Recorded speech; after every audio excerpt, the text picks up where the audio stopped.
Hi guys, welcome to my channel. So आज हम क्या डिस्कस करने वाले हैं। आज मैं सेमेस्टर्स के एग्ज़ाम रिलेटेड डिस्कस करने वाली हूँ क्योंकि आज मेरा पेपर है। सो मैंने ऑलमोस्ट कवर कर लिया अपना सिलेबस या प्रिपरेशन तो ठीक ठाक वाली है। बट या सो मेरी वीडियो से मेरे कुछ फ्रेंड्स को जो भी रिसेंटली 1-2 घंटे बचे हैं एग्ज़ाम में, उसमें कुछ मदद हो जाए। सो उसके लिए मैं ये वीडियो बना रही हूँ।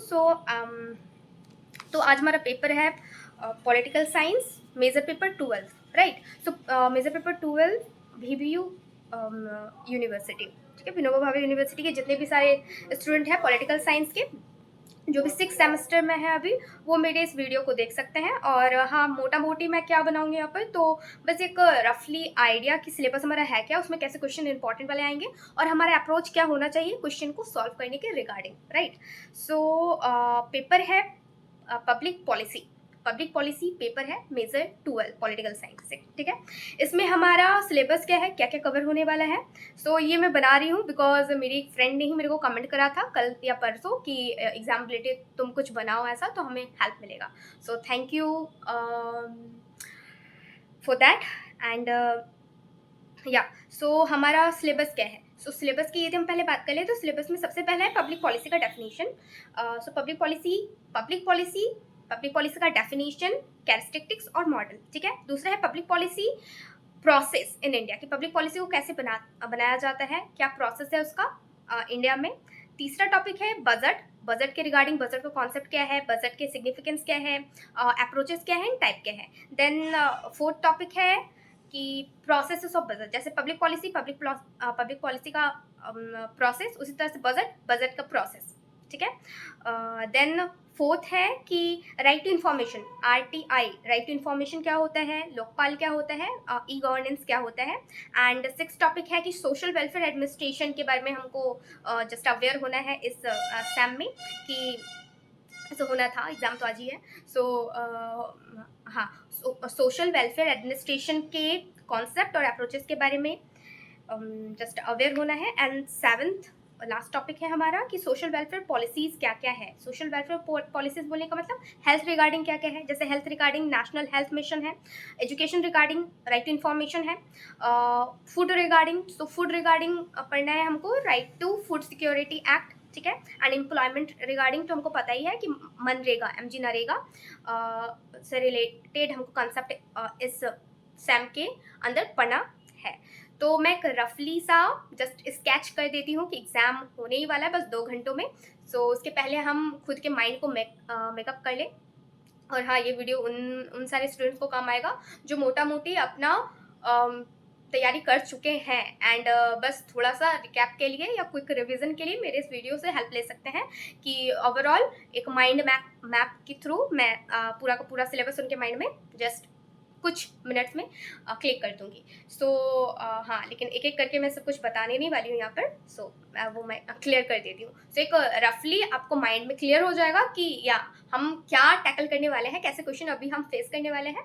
और हाँ, कि हमें कितना कॉन्फिडेंट फील हो रहा है कि या चलो इतना % तो हमने प्रिपेयर कर लिया और चाहे कैसा भी क्वेश्चन आ जाए हम डील तो कर ही लेंगे। सो उस रिगार्डिंग मैं एक रफ डायग्राम या स्केच आपके माइंड में अभी क्रिएट करने वाली हूँ। So let's start. सो सबसे पहले हमने जाना सिलेबस के बारे में, अब हम जान लेते हैं कि पब्लिक पॉलिसी के सबसे पहला तो यही क्वेश्चन आता है, जैसे 1 वर्ड क्वेश्चन तो आता ही है। तो उसमें सबसे पहला क्वेश्चन इंपॉर्टेंट ये बन सकता है कि पब्लिक पॉलिसी के फादर किसको बोला जाता है, who is the father of the public policy. तो मोस्ट इंपॉर्टेंट क्वेश्चन बच्चों को नहीं पता रहता, स्टूडेंट्स को नहीं पता रहता क्योंकि वो डीपली नहीं पढ़ते हैं। सो दैट इज़ वाई कि सबसे इंपॉर्टेंट क्वेश्चन पब्लिक पॉलिसी में ये एक 1 वर्ड में आता है कि पब्लिक पॉलिसी के फादर कौन है। तो who is the father of the public policy, तो पब्लिक पॉलिसी के फादर है हैरोल्ड लॉसवेल, ठीक है। Harold, HAROLD Harold Lasswell, LASSWELL, Harold Lasswell, ठीक है। सो ये इंपॉर्टेंट क्वेश्चन बनता है कि कौन फादर है, तो हैरोल्ड लॉसवेल। एंड ठीक है, ये तो हमने कर लिया। उसके बाद 1 वर्ड क्वेश्चन में एक और इम्पॉर्टेंट आता है कि इंक्रीमेंटल मॉडल के फाउंडर कौन है। तो इंक्रीमेंटल मॉडल के फाउंडर हैं Charles Lindblom, LINDBLOM, Lindblom, okay. Incremental model का फाउंडर कौन है? अब ये क्या क्या है वो मैं थोड़ा सा अभी बता दूंगी, बट अभी ये वन वर्ड के लिए दिमाग में आप अपना डाल लो कि ये सारे क्वेश्चन बहुत इंपॉर्टेंट बनते हैं इन सारे सेक्शन से। सो मैं डिस्कस कर देती हूँ कि फादर ऑफ पब्लिक पॉलिसी हमने देख लिया हैरोल्ड लॉसवेल। इंक्रीमेंटल मॉडल के फाउंडर है चार्ल्स लिंगडम, एंड रैशनल मॉडल के फाउंडर है हर्बर्ट साइमन। ठीक है, ये 3 इंपॉर्टेंट चीज़ है पब्लिक पॉलिसी से। ठीक है, उसके बाद हम बात कर ले कि और इम्पॉर्टेंट के अकॉर्डिंग टू क्या आएगा। तो हमको इम्पॉर्टेंट के अकॉर्डिंग टू ये जान के रहना बहुत ज़रूरी है कि right to information, right to information introduce करा गया था ईयर 2005 में। मोस्ट इम्पॉर्टेंट कि 2005 में इंट्रोड्यूस करा गया था राइट टू इन्फॉर्मेशन को। और then right to education RTE। तो राइट टू एजुकेशन को इंट्रोड्यूस करा गया था एज अ एक्ट। ठीक है, तो एज अ एक्ट इंट्रोड्यूस करा गया था 2009 में। ये एप्लीकेबल होता है 1 अप्रैल 2010 से। ठीक है, इनेक्टेड होता है। And as per the Indian constitution article 21A में इसे कॉन्स्टिट्यूशन में एज अ फंडामेंटल राइट जोड़ा गया कि अब एजुकेशन एक फंडामेंटल राइट के तहत 6 से लेकर 14 ईयर्स के बच्चों को मिलना कंपलसरी है। ठीक है, schooling education is must for all the student, all the children. Then इसके रिगार्डिंग तो हमने जैसे सिलेबस डिस्कस किया, तो हेल्थ रिगार्डिंग हमको सोशल वेलफेयर पॉलिसीज पढ़ने हैं। तो उसमें हेल्थ जो आता है, हेल्थ में हमें क्या पढ़ना है? हेल्थ में हमें पढ़ना है नेशनल हेल्थ मिशन के बारे में। सो नेशनल हेल्थ मिशन ये जो एक्ट आता है, ये एक्ट 2013 में आता है। ठीक है, और इसी के तहत हम आशा वर्कर्स के बारे में पढ़ेंगे। या हम पढ़ते हैं आशा वर्कर्स के बारे में। सबसे इंपॉर्टेंट यहाँ पे क्वेश्चन बनता है कि आशा का फुल फॉर्म क्या होता है, राइट? ASH आशा, जो रिलेटेड है हेल्थ रिगार्डिंग, ये हेल्थ वर्कर्स को बोला जाता है आशा वर्कर्स। तो आशा का फुल फॉर्म क्या होता है? तो आशा का फुल फॉर्म होता है एक्रीडिटेड सोशल हेल्थ एक्टिविस्ट। ठीक है, एक्रीडिटेड, ACCREDITED, एक्रीडिटेड। ऐसे तो एस से होगा सोशल। ठीक है, एक्रीडिटेड, एस से सोशल, H से हेल्थ एंड A से एक्टिविस्ट। तो एक्रीडिटेड सोशल हेल्थ एक्टिविस्ट ये आशा का फुल फॉर्म है। और ये है क्या? तो ये एक हेल्थ नेशनल हेल्थ मिशन के अंदर आशा वर्कर्स एक जस्ट हम बोल सकते हैं कि को पार्ट है, उससे निकला हुआ एक हेल्पिंग ग्रुप है, ऐसा बोल सकते हैं। एंड नाउ नेक्स्ट हमें क्या इंपॉर्टेंट चीज़ याद रखनी है? वन वर्ड वाले में जितनी इंपॉर्टेंट चीज़ें थे वो मैंने ऑलमोस्ट बता दिया। मनरेगा जो एम्प्लॉयमेंट के रिगार्डिंग हम वेलफेयर स्कीम में जान रहे हैं, तो मनरेगा ये 100 डे का गारंटी एक्ट होता है ना। 100 डे के लिए लोगों को एक गारंटी के लिए लीगल बाइंडिंग होता है ये कि रूरल एरिया में लोगों को एम्प्लॉयमेंट देने के लिए, माइग्रेशन रेट को कम करने के लिए 100 दिनों के लिए उनको वर्क गारंटी दिया जाता है। मिनिमम एज तो 18 से स्टार्ट हो जाता है। वुमेन का पार्टिसिपेशन तो 33% इसमें वुमेन्स के लिए भी है। ठीक है, एंड यदि हम बात करें पेमेंट का, तो पेमेंट मेथड यहाँ पर DBT है, मतलब डायरेक्ट बैंक ट्रांसफ़र है ना। डायरेक्ट बैंक ट्रांसफ़र, यहाँ पर कोई भी बीच में कुछ भी फर्जी होने का चांस नहीं होता है। सो इतना हम लोग बात कर लिया। फूड के रिगार्डिंग हम सोशल वेलफेयर में बात करें, तो फूड के regarding to national food security act जो भी 2013 में ही इंट्रोड्यूस हुआ। और ये फूड कवर को कितना ये क्या मैं बता रही हूँ। सो ये वन वर्ड और फैक्ट क्वेश्चन है और वन लाइनर क्वेश्चन है जो एग्जाम्स में आते ही हैं। 5 क्वेश्चन तो रहता ही है ना। सो उसमें से आप अपने माइंड को मेक कर लो कि आपको थोड़ा भी फैक्चुअल नॉलेज है तो आप वो 5 या 6 क्वेश्चन आप इजीली निकाल लोगे, और इसके लिए होना बहुत ज़रूरी है। लास्ट एग्जाम में सेमेस्टर 5 में मेरे को अभी भी याद है, लॉबिंग डिफाइन करने आया था, what is lobbying. And literally जो इंटेलिजेंट स्टूडेंट्स हम जो क्लास में मानते हैं कि ये पढ़ते हैं या इनको आता होगा, जस्ट उनको भी नहीं पता था। एंड थैंक गॉड मैंने पढ़ा था तो मेरे को पता था। एंड सो कुछ चीज़ें होती हैं एग्जाम से पहले, आप थोड़ा उस पर एम्फोसाइज करके बहुत ध्यान लगा के जाओ तो आपको कुछ ना कुछ तो बेनिफिट मिलेगा। और हाँ, दिमाग को खोल के क्या बोल रहा है, क्या हम पढ़ रहे हैं, इतने टाइम को कैसे यूटिलाइज कर रहे हैं। लास्ट के 1-2 घंटे भी बहुत मैटर करते हैं, चाहे वो सैम का एग्जाम हो, चाहे कॉम्पिटिटिव का एग्जाम हो, चाहे लाइफ का कोई भी एग्जाम हो, है ना। ओके, तो food national food security act 2013 मैंने बता दिया। उसमें हेल्थ कवर जो रूरल एरिया को कवर करता है वो 75% है, और अर्बन एरिया को 50% एरिया कवर किया जाता है, जिसमें से सरकार सब्सिडी वाइज यहाँ पर क्या करती है, ग्रेन्स को, राइस, वेट, पल्सेस को अवेलेबल करवाती है। तो राइस जो अवेलेबल करवाती है सब्सिडीज पर, वो 3 kg पर 3 रुपये पर केजी के हिसाब से, राइस, वेट 2 रुपये पर केजी के हिसाब से, और पल्सेस 1 रुपये पर केजी के हिसाब से, ठीक है, ताकि जो भी मार्जिनलाइज्ड पीपल है उनको इन सारे स्कीम से सरकार के बेनिफिट मिल सके, राइट। सो वन वर्ड का जितना भी मेरे को इम्पोर्टेंट लगा वो मैंने यहाँ पर जस्ट डिस्कस कर दिया ओवरऑल, है ना। अब हम थोड़ा सा क्वेश्चंस पर आ जाते हैं कि मोस्ट इंपॉर्टेंट क्वेश्चंस जो हमारे 15 मार्क्स वाले में से आते हैं ना, उसमें से मोस्ट इंपॉर्टेंट क्वेश्चंस में से क्या क्या क्वेश्चंस बन सकते हैं या क्या क्या क्वेश्चन आते हैं। सो मैं रैपिडली उनको डिस्कस कर लेती हूँ, राइट। मैं फिर से बता रही हूँ, मैं ओवरऑल एक एक क्वेश्चन यहाँ पर रटवाने के लिए नहीं बैठी हूँ, मैं माइंड मैप देने वाली हूँ कि ओवरऑल क्या क्या हमको जस्ट किन किन एरियाज पर फोकस करके जाना है, राइट। कुछ कुछ चीज़ें और वन वर्ड में छूट गई तो मैं उनको भी कवर कर देती हूँ थोड़ा सा और क्या क्या क्या या so as per Indian constitution article 112, right. Union budget की बात आर्टिकल 12 करता है, ठीक है। यूनियन बजट की बात article 112 sorry article 112 union budget की बात करता है, राइट। या एनुअल बजट या यूनियन बजट जो भी हम बोले, राइट। और बजट को सबसे पहले पेश करा जाता है, पेश करते हैं फाइनेंस मिनिस्ट्री के द्वारा इसे प्रेजेंट किया जाता है इन फ्रंट ऑफ पार्लियामेंट, और फैब में ये प्रेजेंट होता है और एप्लीकेबल होता है ये 1 अप्रैल से कब तक, 31 मार्च तक, राइट। तो ये सब कुछ बेसिक नॉलेज है जो हमें पता होनी चाहिए। एंड या RT 2005 मैंने बता दिया है, RTI, राइट। और RTI को लीगल स्टेटस मिला कब, तो as per Indian constitution article 19(1)(a), जो 19(1)(a) सब क्लॉज है, right. Article 19(1) sub clause A बात करता है right to speech and expression की। तो right to speech and right to expression article 19 sub clause A बात करता है। तो इसी के तहत हमको राइट टू इंफॉर्मेशन का लीगल राइट मिला हुआ है, राइट। एंड किसी भी इंसान को यदि कोई भी इंफॉर्मेशन सरकार से चाहिए तो 30 दिनों तक टाइम लिमिट होता है, लेकिन यदि लाइफ, डेथ या फिर वायलेंस की कंडीशन हो तो उस सिचुएशन में हम 48 आवर्स में ही सरकार से राइट टू इंफॉर्मेशन के तहत इंफॉर्मेशन को गेट कर सकते हैं, right.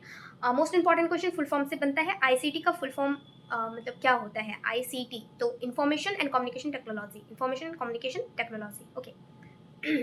And yeah, now the most important factual question, one-liner question, that is founder of scientific management के founder उसको बोला जाता है तो FW Taylor. What?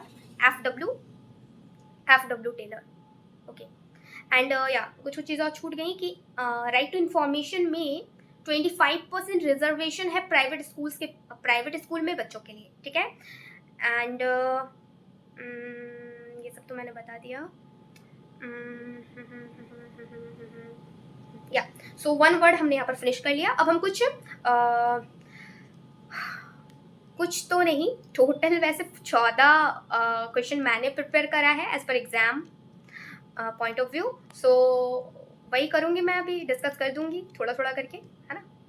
ओके, सो सबसे पहला अब हम आ जाते हैं 15 मार्क्स के जो लॉन्ग टाइप के क्वेश्चन बनते हैं उस पर हम आ जाते हैं, ठीक है। आपको इतना जो मैंने कॉन्सेप्ट दे दिया उसके थ्रू आपका वन लाइनर टैकल हो जाएगा। एंड जो दो क्वेश्चन होते हैं शॉर्ट टाइप के, ब्रीफ इंट्रो लिखना रहता है उन पर, है ना। सो वो टैकल हो जाएगा। एंड नाउ अब हम लॉन्ग टाइप के क्वेश्चन पर आ जाते हैं। सबसे पहला क्वेश्चन है कि what is public policy, right. So Hindi वाले जितने स्टूडेंट हैं वो मेरे कॉन्सेप्ट पर ध्यान दीजिएगा क्योंकि मैं इंग्लिश पर फोकस कर रही हूँ। सो है तो वही चीज़, बस हमको लैंग्वेज के थ्रू लिखना है, मीडियम चेंज करके हिंदी और इंग्लिश में है वही चीज़, बस लैंग्वेज का फ़र्क हो जाता है, कॉन्सेप्ट बट सेम ही है। ठीक है। सो पब्लिक पॉलिसी क्या है, पहला क्वेश्चन ये है कि what is public policy, define it's definition and it's main feature, है ना। पब्लिक पॉलिसी है क्या, इसके डेफिनेशन को और मेन फीचर्स को बताओ। सो पब्लिक पॉलिसी क्या है, सो सिंपल सा, सबसे पहले तो हम लिखते कैसे हैं, तो वो भी तरीका होता है। फर्स्टली हमको इंट्रो, सारे में यही ध्यान रखना है कि सबसे पहले हमें इंट्रो लिखना है, राइट, इंट्रो लिखना है। देन हमें डिफाइन करना है, कुछ कोट लिख देने हैं regarding to the scholars, and जो जैसा भी क्वेश्चन रहेगा कि फीचर्स लिखना है, कैरेक्टरिस्टिक्स लिखना है, तो फीचर्स या कैरेक्टरिस्टिक्स का एक पॉइंट बनाओ, ठीक है।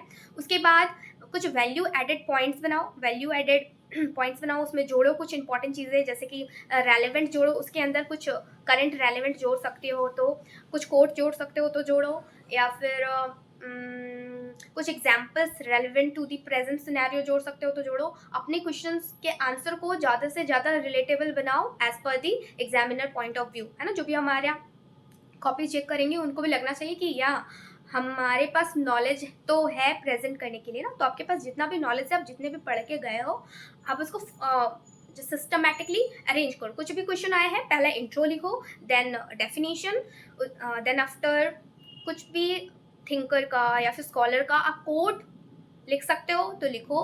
और कोट्स को याद करना पॉलिटिकल साइंस में बहुत इंपॉर्टेंट है, बहुत काम आते हैं। जैसे कि एपीजे अब्दुल कलाम जी का हो गया, गांधी जी का हो गया,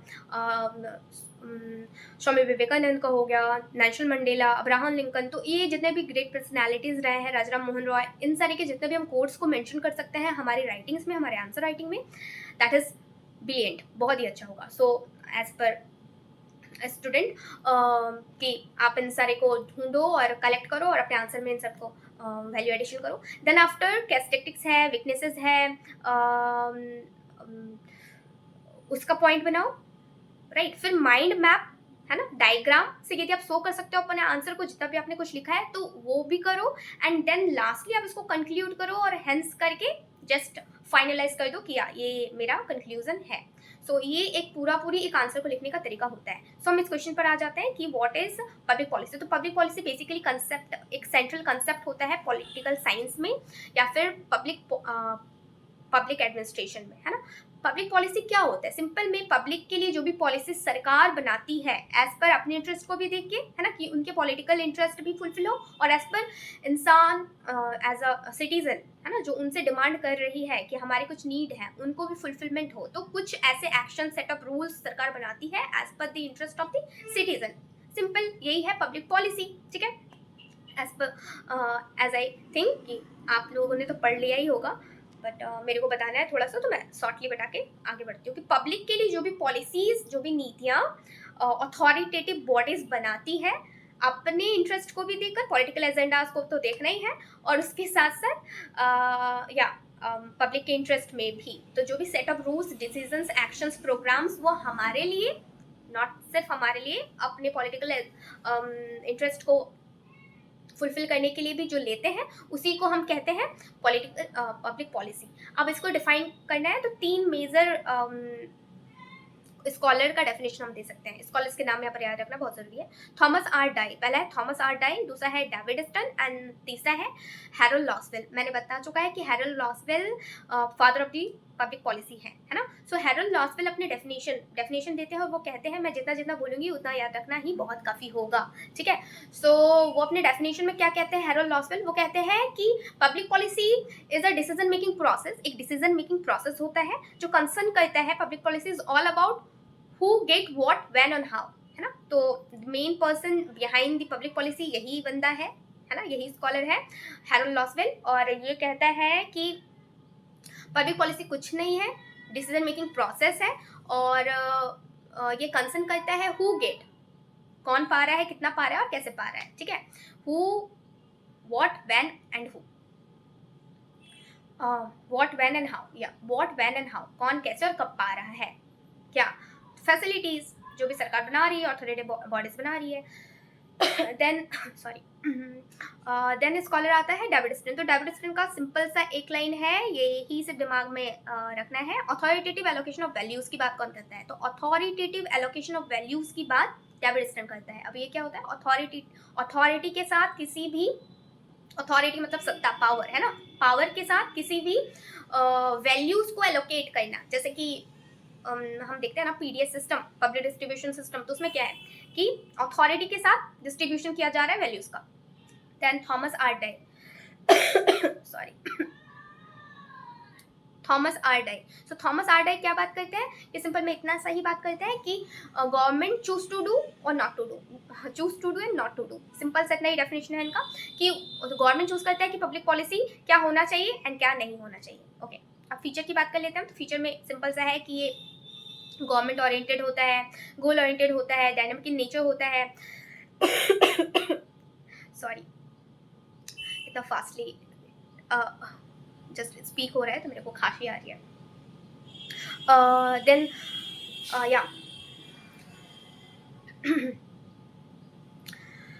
या सॉरी डायनामिक इन नेचर होता है, डिसीजन मेकिंग इन प्रोसेस होता है, कलेक्टिव इन नेचर होता है, पॉजिटिव नेगेटिव एस्पेक्ट दोनों ही होता है इसमें, इंटरडिसिप्लिनरी भी होता है। इंटरडिसिप्लिन मतलब कि सारे सब्जेक्ट पब्लिक पॉलिसी में आ ही जाते हैं। सारे सब्जेक्ट बोलने का मतलब कि पॉलिटिकल साइंस तो आता ही है, इकोनॉमिक्स का भी, इकोनॉमिक्स से भी कुछ डेटा हमें इनमें लेना ही पड़ता है, सोशोलॉजी का भी कुछ लेना पड़ता है, लॉ का भी लेना पड़ता है, एडमिनिस्ट्रेशन का भी लेना पड़ता है, और ये लीगल टू लॉ है ना।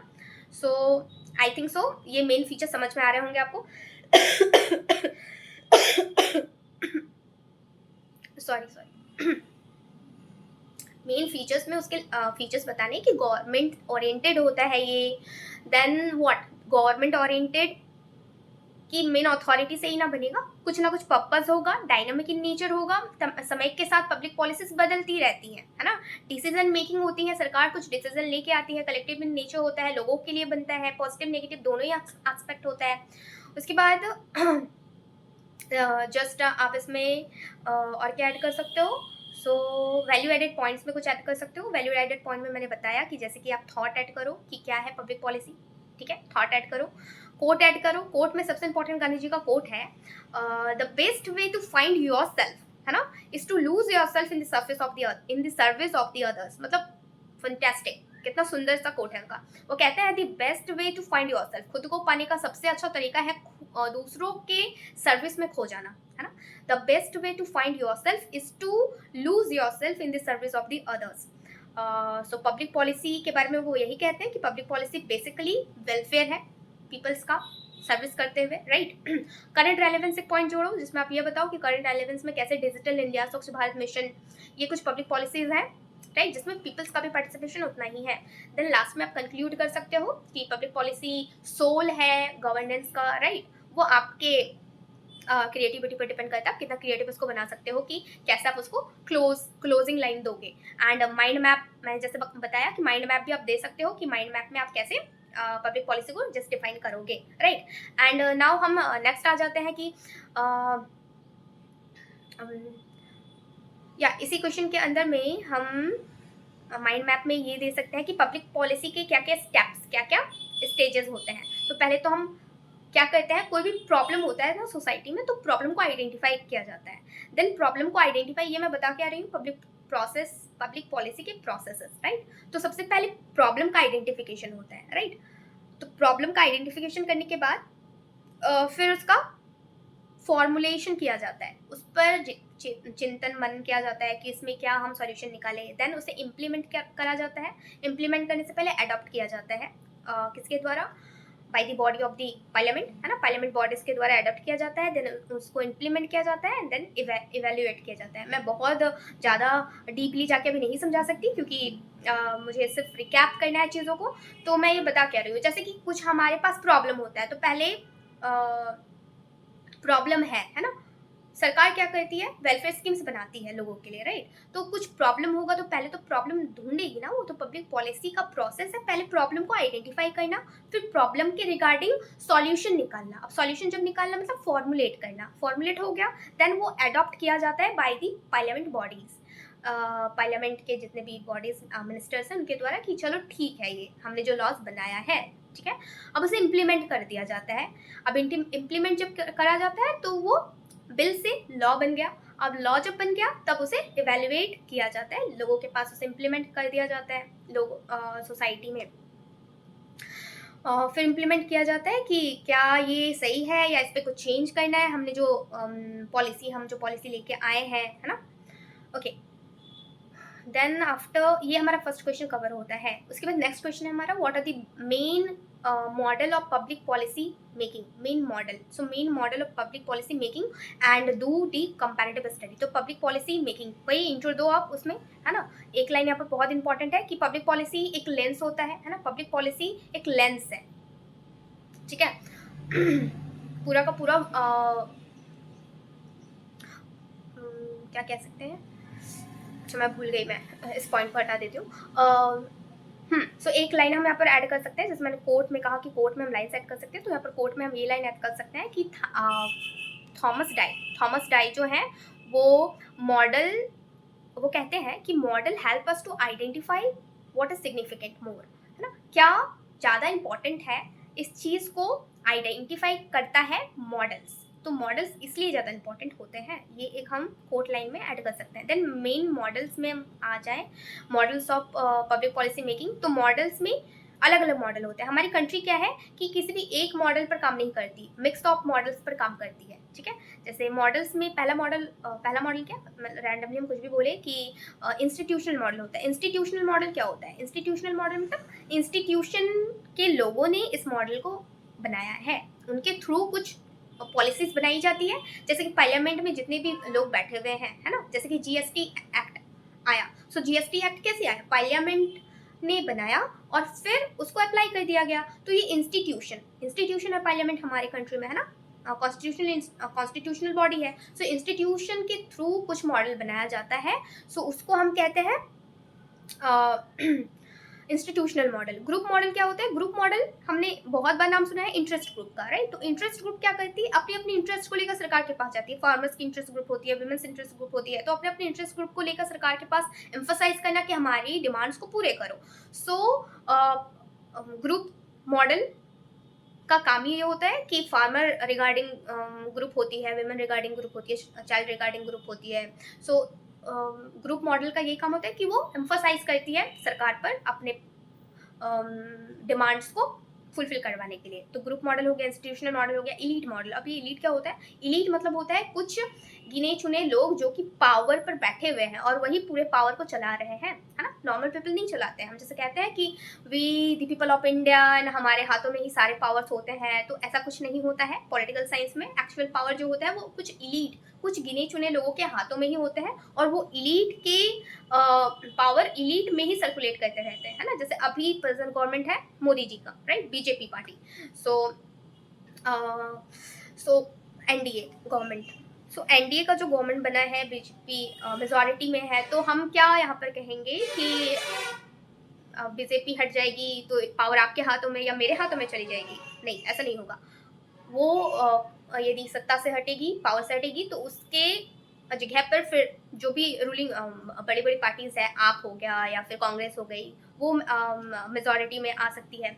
सो वही जो जो गिने चुने लोग हैं पावर में, इलीट ग्रुप जिसको हम बोलते हैं, है ना, उन्हीं के हाथों में पावर रिवॉल्व होगा, आपके या मेरे हाथों में नहीं आ जाएगा। तो this is called elite model, ठीक है। तो institutional model, group model, elite model, rational model and incremental model. Incremental model मैंने पहले ही बताया है। रैशनल मॉडल हर्बर्ट साइमन के द्वारा दिया गया है। रैशनल मतलब जिसमें बुद्धि के थ्रू, है ना, मतलब रैशनल डिसीजंस के थ्रू कोई भी मॉडल पर फाइनलाइज किया जाता है। और सबसे इम्पॉर्टेंट इसमें ये है कि ये इसमें कॉस्ट एफिशिएंसी पर भी बहुत ज़्यादा कैलकुलेटिव माइंड के साथ चला जाता है कि कम से कम में ज़्यादा से ज़्यादा फायदा कैसे हो जाए, राइट। एंड इंक्रीमेंटल मॉडल, जैसे कि मैं बता चुकी हूँ कि ये चार्ल्स लिंगडन के द्वारा दिया गया है। इंक्रीमेंटल मतलब क्या? ग्रेजुअल चेंज, धीरे धीरे धीरे धीरे धीरे चेंज। जैसे कि पहले हम जानते हैं कि प्रधानमंत्री आवास योजना, है ना, अभी ये स्कीम चल रही है। इसके पहले जब इंदिरा गांधी का टाइम था 1971 के टाइम में, तब इंदिरा गांधी है ना, इंदिरा गांधी आवास योजना के नाम से स्कीम चला हुआ था, पॉलिसी चली हुई थी। तो सरकार क्या करती है, टाइम टू टाइम जब सरकार चेंज होती है, क्योंकि वो कांग्रेस सरकार थी, अब बीजेपी सरकार आ चुकी है ना, तो जैसे जैसे गवर्नमेंट चेंज होती है तो वो क्या करती है, उसी पॉलिसी को किसी ना किसी नए नाम से ले आती है, थोड़ा मोड़ा कुछ चेंज करती है, या तो नाम में, या तो उसके स्ट्रक्चर में, या तो कुछ फंक्शन में, बट आता वही वाला पॉलिसी है, तो इसको क्या कहते हैं, इंक्रीमेंटल, मतलब ग्रेजुअल चेंज के साथ नाम चेंज करना या कुछ स्कीम्स उसके अंदर फंक्शन चेंज कर देना, इसके चेंज के साथ फिर से वो वही पॉलिसी अप्लाई हो जाती है, तो इसी को कहते हैं incremental model, right. Public choice model में क्या होता है, पब्लिक चॉइस में ये ध्यान में रखने की ज़रूरत है कि पब्लिक चॉइस में पब्लिक की चॉइस की बात नहीं हो रही है, यहाँ पर बात हो रही है ब्यूरोक्रेट्स से पॉलिटिशियंस के जो सेल्फ इंटरेस्ट होते हैं वो यहाँ पर शो किए जाते हैं, है ना। Then system model most important, David Easton के द्वारा दिया गया है। सिस्टम मॉडल मैंने कंपैरेटिव पॉलिटिक्स के वीडियो लेक्चर में बताया था कि डेविड स्टन बात करते हैं इनपुट आउटपुट मॉडल की, है ना। इनपुट मॉडल, हमको इनपुट सरकार के अंदर कुछ ना कुछ तो डिमांड सपोर्ट डालना पड़ेगा, है ना। डिमांड या सपोर्ट कि हमने सरकार से अच्छे इंफ्रास्ट्रक्चर की बात की, तो डिमांड सपोर्ट में गया पॉलिटिकल सिस्टम में, एंड देन लूप की तरह ये चलता है। देन आउटपुट में सरकार ने कुछ पॉलिसी बना दिया, हमने अच्छे हेल्थ इंफ्रास्ट्रक्चर मांगा, सरकार ने कुछ 5 लाख तक का आयुष्मान भारत का स्कीम निकाल दिया, ठीक है। कुछ लोग उससे बेनिफिटेड होंगे, कुछ नहीं होंगे, तो बस फिर जो लोग बेनिफिटेड होंगे वो अच्छा फीडबैक देंगे, जो नहीं होंगे वो फिर से सरकार से डिमांड करेंगे, तो ये एक लूप की तरह चलता है जिसको की सिस्टम मॉडल कहते हैं, ठीक है। आगे वाले वीडियोस में जब मैं बहुत अच्छे से कंसेप्ट्स को बताऊंगी तब मैं सारा डिस्कस करूंगी। अभी सिर्फ एग्जाम पॉइंट ऑफ व्यू से सिर्फ हम 2 ही क्वेश्चन कर पाए हैं, टोटल 14 क्वेश्चन करना है। उसके बाद कंपैरिजन करना है, तो कंपैरिजन में करेंगे क्या, सो कंपैरिजन का एक मोटा मोटी सा मैं ये बता देती हूँ कि कुछ नहीं करना है, इतना जो मैंने अभी बताया ना कि elite versus group model versus rational model, तो बस ऐसे कर करके हम कंपैरिजन कर सकते हैं, कर देंगे, है ना, ऐसे ही करना है। एंड वैल्यू एडिशन में बस कोड जोड़ो कि लास्टवेल कहते हैं कि पॉलिसी जो है वो टेक्निकल नहीं है, पॉलिटिकल होता है। फिर थॉट जोड़ो, कोई थॉट में क्या जोड़ सकते हैं हम कि each model is like a window, हर एक मॉडल विंडो की तरह है और सेपरेटली कोई भी होल पिक्चर नहीं बनाता, है ना, सबको मिक्स करके ही हमारी कंट्री चलती है।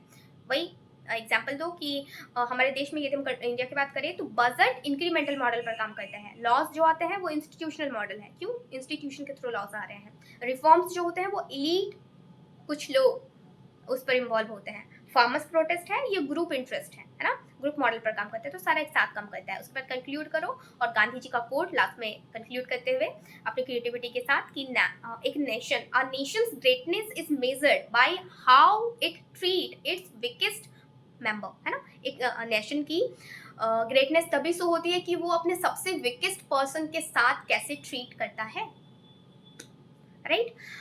सो 2 क्वेश्चन हमने अभी तक कवर कर लिया एंड हम नेक्स्ट तीसरे क्वेश्चन पर आते हैं। तीसरा क्वेश्चन हमारा है कि what are the main models of public policy making, main models of public policy making. So I think ये हो गया ना, public policy making main models, या मेन मॉडल या मॉडल वाली तो हो गई। नेक्स्ट क्वेश्चन है details explaining detail the process of public policy making in India, public policy making process. अब पब्लिक पॉलिसी मेकिंग प्रोसेस मैंने इन शॉर्टली बता दिया था, वैसे इंट्रो दो वही फिर से, और कोट लिखो कि डेविड स्टन ने कोट दिया है कि public policy is the authoritative allocation of values in social society. Then stages में आ जाओ, तो स्टेजेस में मैंने वही बता दिया, प्रॉब्लम को पहले हम आइडेंटिफाई करेंगे, राइट, उस पर 1-2 पॉइंट लिखो, है ना। उसके बाद फिर फॉर्मुलेट करेंगे पॉलिसी को, 1-2 पॉइंट लिखो, फिर अडॉप्ट किया जाएगा उसे, देन इम्प्लीमेंट, पॉलिसी इम्प्लीमेंटेशन होगा, देन पॉलिसी इवेल्युएशन होगा, है ना, एंड देन पॉलिसी को हम चेंज कर सकते हैं तो टर्मिनेशन कर सकते हैं। डायग्राम की बात करें तो डायग्राम को इंक्लूड कर सकते हैं मैं कि प्रॉब्लम को आइडेंटिफाई किए, प्रॉब्लम पॉलिसी को formulate, policy adoption, policy implementation, policy evaluation and फिर चेंज, हमने चेंज कर दिया। लास्टली वैल्यू एडिशन में वही लॉसवेल का कि policy, public policy is all about who get what when and how, and thought जोड़ो कि डेमोक्रेसी लाइक इंडिया में, यदि हम डेमोक्रेटिक इंडिया की बात करें तो ये रिफ्लेक्ट करता है कि पीपल का need as well as political will दोनों ही फुलफिल होना चाहिए। सरकार सिर्फ जनता के रिस्पेक्ट में वेलफेयर स्कीम्स नहीं लाती है, उनका भी कुछ फ़ायदा होगा तो ही वो करेगी, अपना नुकसान में क्यों करेगी कोई भी गवर्नमेंट, राइट। और वैसे भी हम मिक्स्ड इकोनॉमी में चलते हैं, तो मिक्स्ड इकोनॉमी यही कहता है कि liberal as well as social welfare दोनों को ही रिस्पेक्ट देना ही है ना। फिर एग्जाम्पल्स की बात करें तो वही एग्जाम्पल्स में एक एक करके एग्जाम्पल देते जाओ कि प्रॉब्लम आइडेंटिफिकेशन में क्या आइडेंटिफाई किया। जैसे दिल्ली में पॉल्यूशन का लेवल बहुत ज़्यादा बढ़ गया है ना, तो नेशनल क्लीन एयर प्रोग्राम लाया गया। क्यों? प्रॉब्लम का आइडेंटिफाई करा गया। क्या करा गया कि दिल्ली में पॉल्यूशन का लेवल बढ़ रहा है, तो पॉल्यूशन का लेवल बढ़ रहा है तो हम लेकर आ गए नेशनल क्लीन एयर प्रोग्राम। फिर फॉर्मुलेट किए उसे, फॉर्मुलेट में कोई दूसरा एग्जाम्पल दे दो कि NEP 2020 लाया गया। एडॉप्टेशन करा गया, तो एडॉप्टेशन में हम क्या एग्जांपल दे सकते हैं कि एडॉप्ट करा हमने राइट टू एजुकेशन एक्ट 2009 में, ठीक है। इम्प्लीमेंट करा हमने क्या? इम्प्लीमेंट में स्वच्छ भारत अभियान प्लस पब्लिक पार्टिसिपेशन मेजॉरिटी के साथ, है ना, मेजॉरिटी मतलब लोगों के ज़्यादा पार्टिसिपेशन के साथ। इवेल्युएशन में नीति आयोग को जैसे इवेल्युएट किया गया, पहले वो नीति आयोग ना हो के प्लानिंग कमीशन था, राइट। उसके बाद चेंजेस में क्या हम कर सकते हैं, यही नीति आयोग वाला पॉइंट ही। उसके बाद अब लास्ट में कंक्लूड करो अपने क्रिएटिविटी आइडिया के साथ। उसके बाद नेक्स्ट है क्वेश्चन हमारा कि explain the concept of budget and importance and types. So budget, तो बजट के बारे में मैंने मोटा मोटी बताया है कि इंडियन कॉन्स्टिट्यूशन वही जो पैटर्न है उसी पर लिखना है, इंट्रो, डेफिनेशन, ठीक है। कंसेप्ट क्या कहता है बजट का? बजट क्या होता है? बजट फ्रेंच वर्ड से आया है, BOUGETTE, बोगेट, जिसका मतलब होता है स्मॉल बैग, ठीक है। और ये as per Indian constitution article 112 से ड्रिवन होता है ना, या वहाँ पर मेंशन है। ड्रिवन होता है नहीं बोल सकते, वहाँ पर मेंशन है। और फाइनेंशियल ईयर हमारी कंट्री की यदि हम बात करें तो 1 अप्रैल टू 31 मार्च तक होता है, माना जाता है ना। उसके बाद भाई इंपॉर्टेंस क्या है बजट का? तो बजट का इंपॉर्टेंस में कुछ पॉइंट्स हम लिख सकते हैं। Economic planning, resource allocation, redistribution of income, stability of economy, transparency and accountability, policy implementation and सबसे मोस्ट इंपॉर्टेंट लाइन कौटिल्य का हम यहाँ पर जोड़ सकते हैं। कौटिल्य इन अर्थशास्त्र में कहते हैं कि the king should collect revenue like a bee collect honey, है ना। एक किंग को वैसे ही रेवेन्यू कलेक्ट करना चाहिए जैसे कि हनी कलेक्ट करता है, जैसे कि बी कलेक्ट करता है हनी, विदाउट हार्मिंग दी फ्लावर, बिना फ्लावर को हार्म किए हुए। हाउ दी कोट, है ना, कितना प्यारा कोट है। ये रिफ्लेक्ट क्या कर रहा है? तो ये रिफ्लेक्ट कर रहा है कि बजट प्रिंसिपल जो इंडिया में है वो फेयर टैक्सेशन विथ वेलफेयर की बात करता है। फिर टाइप्स ऑफ बजट की यदि हम बात करें, so type of budget on the basis of nature, on the basis of time and on the basis of purpose, 3 type के हैं। सो 3 टाइप के हैं। तो on the basis of nature में बैलेंस्ड बजट है। बैलेंस्ड क्या होता है? रेवेन्यू और एक्सपेंडिचर बजट दोनों ही बैलेंस होंगे। सरप्लस क्या होता है? रेवेन्यू ज़्यादा होगा, एक्सपेंडिचर कम होगा। डेफिसिट क्या होगा? एक्सपेंडिचर कम होगा, उल्टा बोल रही हूँ क्या, एक्सपेंडिचर ज़्यादा होगा, रेवेन्यू कम होगा। सरप्लस कब होता है? जब पैसा बढ़ जाता है ना हमारा, तो रेवेन्यू ज़्यादा हो गया। एंड डेफिसिट कब होगा? डेफिसिट तब होगा जब एक्सपेंडिचर बढ़ गया एंड रेवेन्यू कम है। On the basis of time पर आ जाए तो एनुअल बजट, जो कि पता है हमारे इंडिया में वही चलता है एनुअल बजट। इंटरिम बजट आती है। इंटरिम हर गवर्नमेंट अपने अपने टेन्योर में लाती है ना। वोट ऑन बजट होता है। Then on the basis of purpose में परफॉर्मेंस बजट होता है, जीरो बेस बजट होता है और प्रोग्राम बजट होता है। देन डायग्राम आप इस पे शो करो, डायग्राम कैसे बनाओगे कि गवर्नमेंट बजट, रेवेन्यू और एक्सपेंडिचर। रेवेन्यू कहाँ से ड्रिवन हुआ, टैक्स से आया। एक्सपेंडिचर कहाँ से, एक्सपेंडिचर हम कहाँ किए, वेलफेयर में किए, इंफ्रास्ट्रक्चर में किए, सब्सिडीज, डिफेंस में। वैल्यू एडिशन वही करो, वैल्यू एडिशन में कि बजट हमें बताता है कि हमारी कितनी अफोर्डेबिलिटी है, कितनी हमारी क्षमता है अफोर्ड करने की, है ना, कि हम कितना अफोर्ड कर सकते हैं कंट्री पर, किस सेक्टर्स में कर सकते हैं, हमारे पास कितना है पैसा है कि हम उसको एलोकेट कर सकते हैं। तो ये क्षमता, ये अफोर्डनेस हमको बताता है budget. Tells us what we can't afford, और क्या हम अफोर्ड नहीं कर सकते हैं, ये भी हमको बताता है कि जितना पैसा होगा पॉकेट में आप उतने के अकॉर्डिंग टू बजट बना के चलोगे ना। घर का एग्जाम्पल से देश के एग्जाम्पल को रिलेट कर लो, है ना। जैसे माइक्रो इकोनॉमिक्स और मैक्रो इकोनॉमिक्स, जब मैंने 12th में पढ़ा था, सो मेरे को याद है कि आप पहले अपने घर के लेवल को रिलेट करो, घर को समझो, देन आप उस चीज़ को अप्लाई करो कंट्री के लेवल पर। तो छोटे लेवल पर जो चीज़ आपको समझ में आती है, बस उस एप्लीकेशन को बड़े लेवल पर आपको अप्लाई करना है। बात तो वही होता है। उसके बाद इंडियन एग्जाम्पल में हम यूनियन बजट की बात कर ले, जो मैं बता चुकी हूँ कि 1 ईयर इंडिया के कॉन्टेक्स्ट में बनता है। उसके बाद अमर्त्य सेन, जो सबसे इम्पोर्टेंट इकोनॉमिक्स और मेरे सबसे फेवरेट जो इकोनॉमिस्ट और पर्सन भी बोले तो क्यों, क्योंकि इन्होंने कैपेबिलिटी अप्रोच दिया है, जो मैं फर्दर वीडियोस में बताऊंगी कि कैपेबिलिटी अप्रोच क्या बात करती है।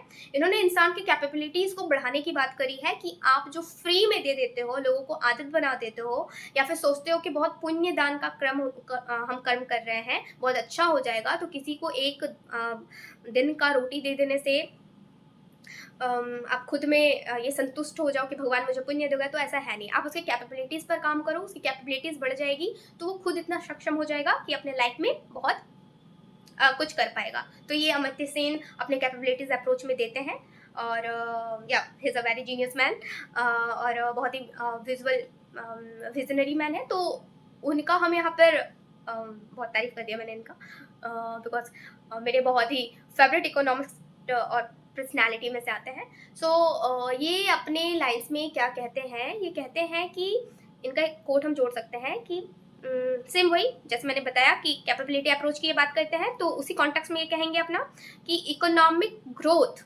Without investment in human development is sustainable and unethical. ये क्या कहते हैं, ये कहते हैं कि इकोनॉमिक ग्रोथ बिना इन्वेस्टमेंट के ह्यूमन डेवलपमेंट पर, यदि ह्यूमन के डेवलपमेंट पर कोई इन्वेस्टमेंट किया ही नहीं जा रहा है, तो ऐसा कोई भी इकोनॉमिक ग्रोथ अनएथिकल या फिर अनसस्टेनेबल है।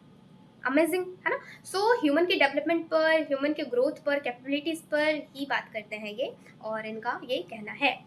ठीक है, उसके बाद नेक्स्ट क्वेश्चन है डिफाइन बजट। सिंपल वही फिर से क्वेश्चन घूम गया, बजट क्या है, बजट कैसे प्रिपेयर होता है और कैसे पास होता है इंडिया में। तो बजट कैसे क्या होता है मैंने बता दिया, फिर से नहीं रिपीट करूंगी। प्रिपेयर कैसे होता है, तो प्रिपेयर कैसे होता है बजट, तो उसके प्रोसेस लिखने हैं कि प्रिपरेशन पहले तो प्रिपरेशन होगा बाय एग्जीक्यूशन के थ्रू, फिर प्रेजेंटेशन होगा इन पार्लियामेंट, फिर डिस्कशन और डिबेट होगा लेजिस्लेशन में, फिर अप्रूवल मिलेगी उसको, और या फिर लास्टली प्रेसिडेंट के एसेंट से वो बिल एक्ट बन जाएगा। ठीक है, आप एक माइंड मैप भी बना सकते हो कि presentation, budget in India, presentation, preparation, presentation, discussion and approval. Okay, उसके बाद वही है कि वैल्यू एडिशन कोड आप ऐड करो, एग्जाम्पल कोड थॉट देकर कि mirror of the governments priority होता है बजट, कि गवर्नमेंट क्या क्या प्रायोरिटाइज कर रही है, देन कंक्लूड करो। और कौटिल्य का सबसे इंपॉर्टेंट फिजिकल थॉट यहाँ पर आता है, कौटिल्यन अर्थशास्त्र में वो कहते हैं कि king should use revenue for the welfare of the people. Welfare of the people के लिए ही किंग को अपने रेवेन्यू को एक्सपेंड करना चाहिए। उसमें फिर से क्वेश्चन वही सेम रिपीट हो रहा है यहाँ पर कि बजट क्या है, बजट बताओ, and define the basic principle of a sound budget. तो basic principle of a sound budget में मैं कुछ पॉइंट बता देती हूँ। Comprehensive, unity, accuracy and realism, annuality, legality, flexibility and transparency, accountability and balanced approach. जिनको समझ में आ गया वो सही है, नहीं तो मैं आगे बढ़ती हूँ, अभी मैं बहुत ज़्यादा नहीं डिफाइन कर सकती हूँ। देन उसके बाद फिर हम डायग्राम यहाँ पर शो करेंगे, फिर कोट्स मेंशन करेंगे, कोट्स या फिर थॉट जो भी हमको यहाँ पर मेंशन करना है इंडियन कॉन्टेक्स्ट के रिगार्डिंग। फिर कौटिल्य का एक लाइन हम जोड़ सकते हैं कि happiness is the subject of the happiness of the king, their welfare is his welfare. यदि वो दूसरे के लिए वेलफेयर करते हैं तो वो उनका ही अपना ही वेलफेयर होता है ना। खुशी कहते हैं, खुशी बांटने से बढ़ता है। सो जब किंग वेलफेयर करेंगे तो उनको खुद भी इंटरनली वो पीस मिलेगा। ओके, देन नेक्स्ट क्वेश्चन है कि राइट टू इन्फॉर्मेशन क्या है, राइट टू इन्फॉर्मेशन एक्ट और इसकी यूटिलिटी और लिमिटेशन क्या है। तो इन्फॉर्मेशन एक्ट मैंने बहुत कुछ बता दिया है, 2005 में इंट्रो करो आप, उसके बाद 30 दिन के अंदर ही मिल जाएगा। लाइफ थ्रेट, डेथ या फिर वायलेंस का हो तो 48 आवर्स में ही आप पा सकते हो, राइट।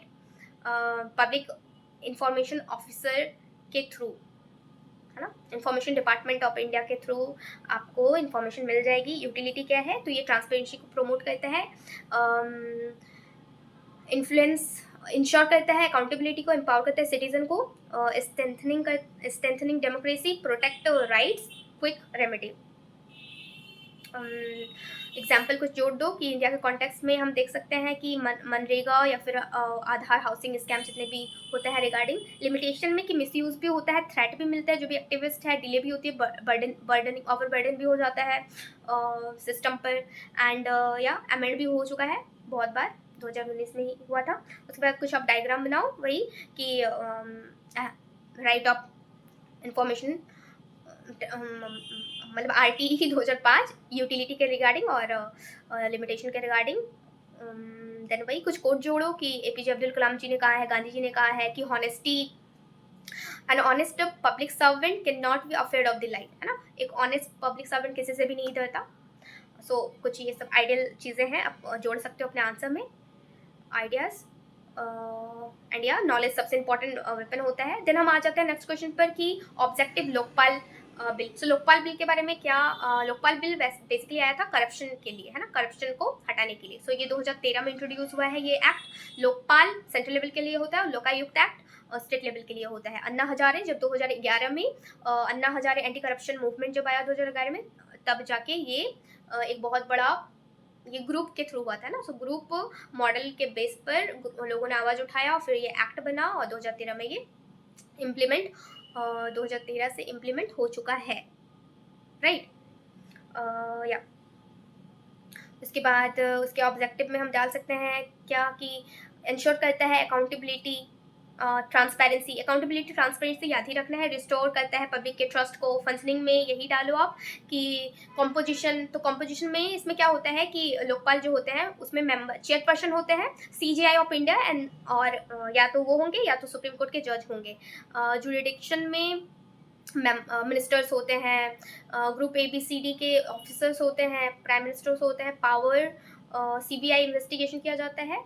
और वर्किंग प्रोसेस में यदि हम बात करें तो वर्किंग प्रोसेस में वही CBI इन्वेस्टिगेट करती है। फिर आप डायग्राम बनाओ और लास्टली जस्ट, और एक इम्पॉर्टेंट क्वेश्चन है कि फर्स्ट लोकपाल ऑफ इंडिया कौन थे। तो फर्स्ट लोकपाल ऑफ इंडिया थे जस्टिस पिनाकी चंद्र घोष, याद रखना कि justice Pinaki, okay, Pinaki Chandra Ghosh first Lokpal of India थे। ओके, उसके बाद गांधी जी का कोट कि world has enough for everyone's need but not for enough everyone greed, है ना, मतलब the world has enough for everyone need but not for everyone greed. लोगों के इच्छाओं के लिए तो है, नीड के लिए, ज़रूरत के लिए है, लेकिन ग्रीड के लिए, लालच के लिए दुनिया के पास कुछ भी किसी के लिए नहीं है। तो किसी का बहुत लालच है तो दुनिया से वो फुलफिल नहीं हो सकता, लेकिन किसी की ज़रूरतें हैं तो दुनिया से पूरी हो सकती है। उसके बाद नेक्स्ट क्वेश्चन है ई गवर्नेंस क्या है। तो ई गवर्नेंस बेसिकली क्या है कि डिजिटली कनेक्ट करना, है ना। वर्ल्ड बैंक का एक कोट है कि e governance is the use of information and communication technology by government to deliver services and exchange information, ठीक है। वर्ल्ड बैंक ये कहता है कि जितनी भी चीज़ें हैं कम्युनिकेशन या इंफॉर्मेशन को आप टेक्निकली पूरे वर्ल्ड को जोड़ दो ग्लोबली, बस इसी को कहते हैं connectivity of the people of the government through the technology all over the world. So define करो e governance, governance plus technology है, ठीक है। एडवांटेज जोड़ो वही मैंने जो बताया कि ट्रांसपेरेंसी और एक्सेसिबिलिटी, ये पॉइंट तो रहेगा ही रहेगा। एफिशिएंसी एंड कुछ एग्जांपल्स में कि ऑनलाइन आधार हो गया, डीजी ऐप है, या फिर उमंग ऐप है, GST पोर्टल हो गया, कोविन ऐप हो गया। ई गवर्नेंस के चैलेंजेस में बहुत चैलेंजेस है। क्या चैलेंजेस है, तो चैलेंजेस में ये है कि इंफ्रास्ट्रक्चर नहीं मिल पा रहा है ना, कॉस्ट इंफ्रास्ट्रक्चर नहीं मिल पा रहा है। अभी भी रूरल और अर्बन पर सारे लोग एजुकेटेड नहीं है। डिजिटल लिटरेसी, डिजिटल डिवाइड हो रहा है। साइबर बहुत सारे इश्यूज आ रहे हैं, cyber security, cyber regarding, costly infrastructure भी है एंड लो अवेयरनेस भी है लोगों में, ठीक है। और ब्यूरोक्रेट सभी भी पेपर में ही है, सो वो भी डिजिटलाइज बहुत हद तक नहीं हुआ है पूरा का पूरा इंडिया। और now process of e governance in India. So process में वही कि कंप्यूटराइज रिकॉर्ड्स को करा जा रहा है। Networking and department online service deliver की जा रही है। सिटीजन फीडबैक लिया जा रहा है, पार्टिसिपेशन किया जा रहा है सिटीजन का। फिर डायग्राम आप बनाओ और वैल्यू ऐड करो। लास्टली कि कोविड एप्स ने कितना कोविड-19 वैक्सीनेशन में मदद करा था, है ना। एंड ई गवर्नेंस बहुत ही कोट ऐड करो कि ई गवर्नेंस बहुत ईजी गवर्नेंस है, थॉट ऐड करो जो भी आप चाहते हो। And lastly doctor APJ Abdul Kalam ji कहते हैं, कंक्लूड करते हुए आप लिख सकते हो कि e governance when implemented will bring transparency, speed and efficiency. Obvious है कि जब आप ई गवर्नेंस को इंक्लूड करोगे अपने सिस्टम में, अपने गवर्नेंस में, तो ये ट्रांसपेरेंसी, स्पीड और एफिशिएंसी को इन्हेंस करेगा। ओके, लास्टली आप इसको फिनिश कर सकते हो। देन नेक्स्ट क्वेश्चन हमारा है सोशल वेलफेयर एडमिनिस्ट्रेशन के रिगार्डिंग। सोशल वेलफेयर एडमिनिस्ट्रेशन क्या है, इसके कंसेप्ट को बताओ। तो सोशल एडमिनिस्ट्रेशन में सोशली वेलफेयर प्रोवाइड करना है ना। इसमें कुछ मेन प्रिंसिपल हम जान लेते हैं। Main principle of social welfare administration, so principle of social justice है, प्रिंसिपल ऑफ ह्यूमन डिग्निटी के साथ, है ना, रिस्पेक्ट के साथ लोगों को जीने देना। Participation, principle of participation, principle of integrity, principle of effective and accountability, principle of coordination. Diagram बनाओ, इंपॉर्टेंस बताओ, कंक्लूड करो। और गांधी जी, सॉरी, नेहरू जी का बहुत इंपॉर्टेंट यहाँ पर कोट आता है कि as per Nehru rightly said, the worth of a civilization is measured by the place given to the weakest. एक वीकेस्ट को एक जगह कितना इंपॉर्टेंस दे रहा है, इससे वहाँ के सिविलाइजेशन का वर्थ पता चलता है, राइट। द नेक्स्ट क्वेश्चन है कि approaches to social welfare. So approaches to social welfare में, सोशल वेलफेयर मैंने बता चुका है कि सोशल वेलफेयर क्या है। गांधी जी वही कहते हैं, कोट आता है गांधी जी का, इंट्रो करो, इंट्रोडक्शन लिखो, गांधी जी का कोट मेंशन करो कि best way to find yourself is to lose yourself in service of the others, है ना। Main approach to social welfare में रेसिडुअल अप्रोच है। रेसिडुअल मतलब जब कोई भी मदद नहीं कर रहा है ना, जब फेल हो गया फैमिली भी देने में, मार्केट भी फेल हो गया, तो क्या होता है कि जैसे एग्जांपल में हम समझ सकते हैं ओल्ड एज होम। तो ओल्ड एज होम क्या है कि रेसिडुअल अप्रोच है। ओल्ड एज होम ना तो मैं देती हूँ ना तो सरकार दे रही है ना, एक ऑर्गेनाइजेशन दे रही है। इंस्टीट्यूशनल अप्रोच जैसे कि पब्लिक हॉस्पिटल हो गया, ये इंस्टीट्यूशनल अप्रोच हो गया कि ये जो सोशल वेलफेयर मिल रहा है तो ये कैसे अप्रोच के थ्रू ड्रिवन हुआ है, तो इंस्टीट्यूशन के थ्रू। डेवलपमेंटल अप्रोच, वही अमर्त्य सेन का जो कॉन्सेप्ट है कि सेल्फ हेल्प ग्रुप यहाँ पर मदद करेंगी। चैरिटी अप्रोच आता है, जैसे कि लंगर्स में, गुरुद्वारे में लंगर का बंटवारा होता है ना। सो ये क्या है, चैरिटी अप्रोच हो गया। एंड रेसिडुअल डेवलपमेंटल वही है कि वेस्टर्न थॉट को लाना, कि डेवलपमेंट अप्रोच बात करता है लॉन्ग टर्म इन्वेस्टमेंट का पीपल में, है ना, पीपल में लॉन्ग टर्म इन्वेस्टमेंट हो। राइट बेस अप्रोच, कि सबको राइट मिलना चाहिए, फिर माइंड मैप बनाओ और वैल्यू एडिशन करो एंड कंक्लूड करो लास्टली। और doctor B R Ambedkar ji कहते हैं कि we must remove inequality in every sphere. सारे स्फीयर से हमको इनइक्वालिटी को भगाना है, चाहे सोशल हो, पॉलिटिकल हो या इकोनॉमिक हो। एंड नेक्स्ट क्वेश्चन है कि राइट टू एजुकेशन 2009 मैंने बता दिया, 2009 में ये एक्ट बना और इनैक्ट हुआ 1 अप्रैल 2010 से, ठीक है। Education is the most powerful weapon which can we use to change the world, ये नेल्सन मंडेला कहते हैं, इनका एक कोट है। उसके बाद मेन फीचर्स आरटीई का, तो free compulsory education, no discrimination, 25% reservation, ये मैं बता चुकी हूँ, क्वालिटी एजुकेशन। उसके बाद child friendly curriculums, right. Challenges की अभी भी बात करें तो इंफ्रास्ट्रक्चर का गैप है, टीचर शॉर्टेज है, क्वालिटी का शॉर्टेज है। उसके बाद ड्रॉप आउट रेट अभी भी बहुत ज़्यादा देखने को मिल रहा है, लर्निंग आउटकम बहुत उतना अच्छे से नहीं आ पा रहा है। डायग्राम बनाओ एंड वैल्यू ऐड करो कि अब जो है वो एजुकेशन एक चैरिटी नहीं है ना, जैसे फूड चैरिटी नहीं है, एजुकेशन चैरिटी नहीं है, उसी तरह से एजुकेशन भी चैरिटी नहीं है, कॉन्स्टिट्यूशनल राइट है, right to education as per article Indian constitution article 91, sorry, as per Indian constitution article 21A, right, article 21A, right to education. उसके बाद डॉक्टर एपीजे अब्दुल कलाम का बहुत अच्छा सा कोट है यहाँ पर कि the ignited mind of child are the most powerful resources on the earth. Then next question बच गया हमारा कि right to food security act. Food security act क्या है, तो मैं बता चुकी हूँ कि फूड सिक्योरिटी एक्ट 2013 को इंट्रोड्यूस करा गया था। And the first step to fight against poverty is to ensure food for all. कौन, महात्मा गांधी जी कहते हैं ये quote. And main feature of national food security act, तो कवरेज एरिया में बता चुकी हूँ, 75% रूरल, 50% अर्बन, और राइस 3 रुपया पर केजी, वेट 2 रुपये पर केजी, ग्रेन 1 रुपया पर केजी, ठीक है। PDS system, public distribution system, इनके पॉइंट्स में हम लिख सकते हैं, लीगल बाइंडिंग है, ठीक है। और प्रेग्नेंट वुमेन या फिर लैक्टिंग मदर्स के लिए बहुत ज़्यादा ये बेनिफिशियल होता है।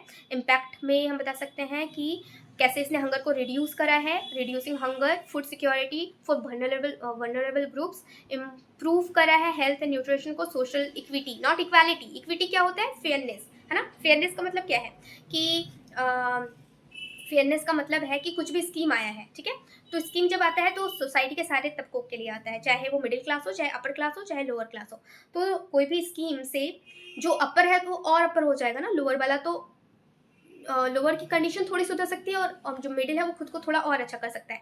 तो फेयरनेस का मतलब, इक्विटी का मतलब क्या होता है? इक्विटी का मतलब होता है कि जैसे मैं एग्जांपल दूं तो दो बंदा यहाँ पर खड़ा है, ठीक है, एक बंदे ने नीचे बहुत सारा सपोर्ट के लिए लगा रखा है, मान लेते चेयर लगा रखा है, और वो एक दीवार है यहाँ पर, और एक बंदा यहाँ खड़ा है और एक बंदा यहाँ खड़ा है, और दोनों ने ही चेयर लगाया है। तो एक ने जो चेयर लगाया है तो उसके चेयर पर खड़े होकर उसकी हाइट बढ़ गई और वो दीवार के आर पार देख पा रहा है, और दूसरे जो चेयर लगाई है उसकी चेयर की साइज थोड़ी छोटी है और उसकी हाइट भी दीवार को उस पार देख नहीं पा रही है। तो यहाँ पर फेयर डिस्ट्रीब्यूशन नहीं है। फेयर डिस्ट्रीब्यूशन क्या होगा? ये जो बड़ा हाइट वाला है इसकी चेयर को लेकर हम इसको दे दें, इस छोटे वाले हाइट वाले इंसान को जो दीवार के उस पार देख नहीं पा रहा है। तो ये फेयर डिस्ट्रीब्यूशन होगा कि इसके ये तो वैसे भी खड़े होके देख ही लेगा, उसको थोड़ा सा प्रॉब्लम हो रहा था, थोड़ा सा हम उसको दे देते हैं, है ना, थोड़ा सा कुछ पीला दे देते हैं कि वो देख पाए, बट पूरा जरूरत नहीं है क्योंकि इसकी हाइट वैसे ही बहुत ज़्यादा लार्ज है और इसकी हाइट उतनी है नहीं, तो हम इसको दे दें ताकि ये दीवार के उस पार देख सके। तो ये हो गया फेयर डिस्ट्रीब्यूशन। तो इसको बोलते हैं social equity, not equality, equity. Okay, and empowerment, या उसके बाद फिर डायग्राम बनाओ और